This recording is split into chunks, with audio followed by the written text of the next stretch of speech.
Hey guys, welcome back to my channel. आज हम बात करने वाले हैं Kim So Yoon and Kim Saeron के कंट्रोवर्सी के बारे में। किम सो यून जो कि it's okay not to be okay, queen of tears जैसे ड्रामास दे चुके हैं सोशल मीडिया पे, जिसको the ideal perfect man, green flag बोला जाता है, उसको ही अभी डेविल, मॉन्स्टर, इवन कोई कोई तो कोरियन डिटी भी बोल रहा है इसको।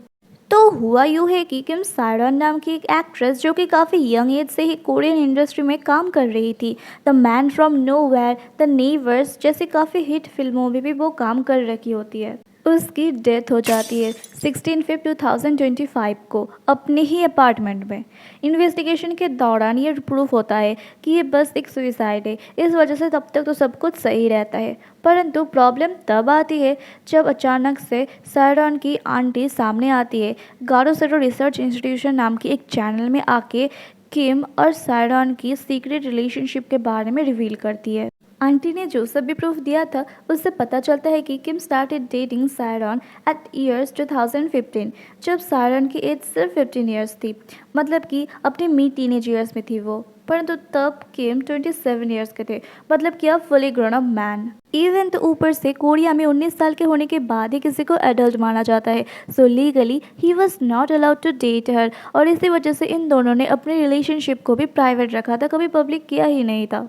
और सायरन उस समय बस 15 साल की थी, इस वजह से पूरा ब्लेम किम पे जा रहा है कि वो तो एडल्ट था, उसने ऐसा क्यों किया है, और इसी के चलते ही आज उसको इतना ज़्यादा हेट मिल रहा है। उसको पेडोफाइल का टैग भी दिया गया है, मतलब कि एक ऐसा इंसान जो सेक्सुअली बच्चों से अट्रैक्टेड होता है, जो कि एक मेंटल डिसऑर्डर है। तो कुछ लोग कमेंट्स में ऐसे भी बोलते हैं कि अगर गलती किम सोयून का था तो फिर गलती तो सायरन के पेरेंट्स की भी थी। वो लोग अपनी बेटी को 15 साल की एज में कैसे डेट करने के लिए अलाउ करते हैं? अगर ब्लेम करना है तो फिर दोनों को करो ना।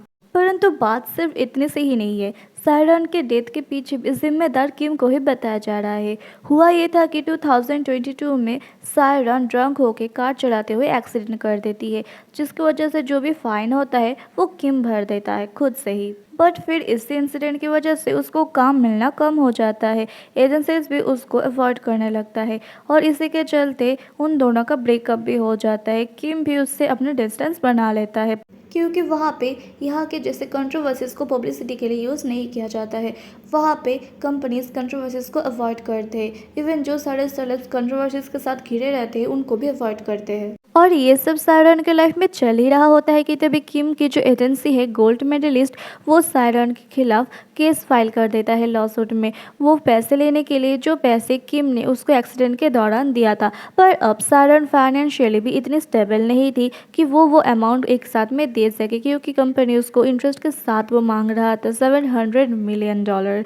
इसलिए वो बहुत बार किम से कांटेक्ट करने की कोशिश करती है, परंतु किम उसको कोई भी रिस्पॉन्स नहीं करता है। वो उसको मैसेज के थ्रू बताती है कि वो अभी फाइनेंशियली इतनी स्टेबल नहीं है कि इतना सारा अमाउंट वो एक साथ ला सके, परंतु वो बहुत ज़्यादा मेहनत करेगी और थोड़ा थोड़ा करके सारा पैसा ही चुका देगी। वो बस थोड़ा सा वक्त ही मांग रही थी किम से, परंतु किम ने उसको कोई भी रिस्पॉन्स नहीं दिया। इसलिए किम के रिस्पॉन्स पाने के लिए उसने अपने स्टोरी पे किम के और उसके कुछ स्टोरीज लगा दिए थे, जिसको देख के यही लगता था कि वो दोनों रिलेशनशिप में है।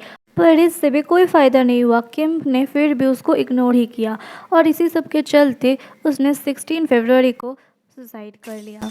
उस दिन एक तरफ सेरान का फ्यूनरल चल रहा था और दूसरी तरफ किम अपना बर्थडे सेलिब्रेट कर रहा था, अपने बर्थडे को लेके पोस्ट डाल रहा था, स्टोरी लगा रहा था, परंतु उसने सेरान के लिए एक स्टोरी तक नहीं लगाया और ना ही उसके फ्यूनरल पे गया, और इस वजह से उसको काफ़ी ज़्यादा हेट भी मिला है। परंतु यहाँ पे भी उसको डिफेंड करते हुए बहुत लोगों ने ऐसा बोला है कि उन दोनों का ब्रेकअप हो चुका था, वो मूव ऑन करने की कोशिश कर रहा होगा, इसलिए नहीं गया होगा फ्यूनरल पे और स्टोरी भी नहीं लगाया होगा इसलिए।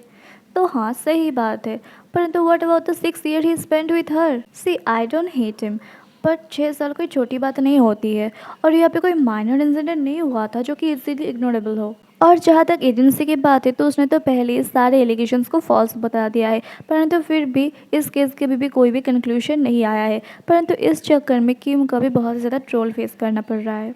सोशल मीडिया पे वीडियोस बनाए जा रहे हैं कि उसके ड्रामास देखने में अब पहले जैसा नहीं लगेगा। कोई उसको डीडी के साथ कंपेयर करके मीम बना रहा है, तो कोई उसको कोरियन डीडी बता रहा है, तो कोई उसको डिस्गस्टिंग और क्रीपी बता रहा है। और इस सब के चलते उसके करियर में ऑलरेडी इफेक्ट पड़ना शुरू हो चुका है। बहुत सारे कोलैबोरेशन और ब्रांड के साथ कोलैबोरेट भी उसका कैंसिल हो चुका है। इवन उसकी जो अपकमिंग ड्रामा था नॉक ऑफ, वो भी शायद से डिले हो सकता है इस सब के चलते। ऑल्दो ये सब अभी भी प्रूवन नहीं हुआ है, but still people are so much disappointed for him. किसी एक्टर या एक्ट्रेस को ऑन स्क्रीन देख के वो इंसान रियल लाइफ में भी वैसा ही होगा ऐसे एक्सपेक्ट कर लेते हैं, और फिर जब वो एक्सपेक्टेशंस टूट जाती है तो सोशल मीडिया पे उन्हें एक्सट्रीम लेवल पे ट्रोल किया जाता है। वो लोग भी इंसान है, गलतियाँ उनसे भी हो सकती है। पर्सनल लेवल पे वी डोंट नो देम, तो नहीं बिठाना चाहिए उनको अपनी लाइफ के पेडेस्टल में। वैसे आपकी इस कंट्रोवर्सी के बारे में क्या राय है वो कमेंट सेक्शन पे ज़रूर बताइएगा, और अगर वीडियो अच्छी लगी हो तो फिर वीडियो पे लाइक एंड शेयर कर दीजिए और चैनल को भी सब्सक्राइब कर लीजिए। मैं मिलूंगी आप लोगों के साथ अगले वीडियो के साथ, तब तक के लिए आप अपना ध्यान रखिए। Bye bye. There was a time when you had me fall